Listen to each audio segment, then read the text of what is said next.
Hello, West Michigan. I'm Mary Schuelke, your hostess, and I have with me today Sheila Miller. And where are you from? I'm from Muskegon Area District Library for the Blind. And you're going to show me something different today, are you not? Yes, I am. I brought you one of our new talking book players and some books to demonstrate how the machine operates. And you're going to teach this dummy how to do it? Absolutely. Okay. Yes, teacher, what do we do first?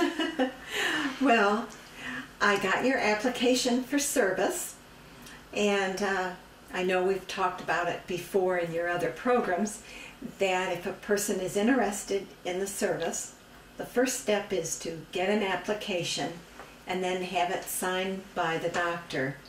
It has to be signed by a doctor because the books are sent through the mail postage free, and they are recorded in a different format, so they don't play on a standard commercial player.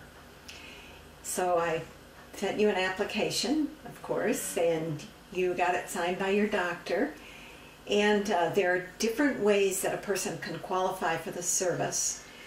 Often people will think it's just for individuals who are blind, but it's for the blind and physically handicapped. And in your case, it was an inability to hold books anymore. Your arthritis had gotten to the point that you couldn't hold the books and read the print. And that qualifies. That's one of the ways that a person is eligible for the service. Other ways include being blind or have a visual impairment that prevents you from reading regular size print anymore. Does that mean that if your eyes are going bad, and you know sometimes print in a book is so small you need a magnifying glass? Mm-hmm. And I don't mean that real tiny print. That looks more like the ads in the stores on the different things. But do they qualify for audiobooks? There's a medical limit, which I can't think of right off the top of my head, for visual impairment. It's legally blind, but there are numbers for the legal impairment. But a person is no longer able to read regular print. Well, I was curious about that, because I didn't realize that not being able to hold these books was an impairment. It's a physical disability.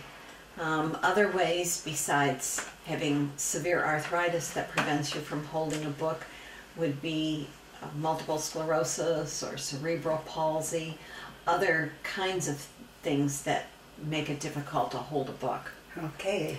So I got your signed application back at the library, and I called and made the appointment to come out with the service and show you how to work the player that is loaned out to a person who uses the service, and how to play the books.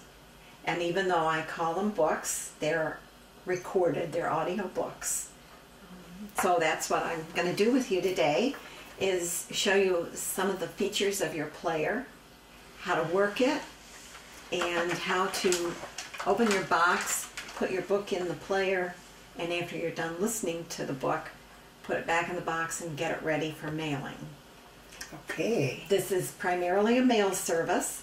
A lot of times people want to know if they can come and browse through the books that we have at our library, and it isn't really a regular kind of library. The books are all in boxes, shelved in numerical order, and the number on the box is determined by the Library of Congress, our parent organization.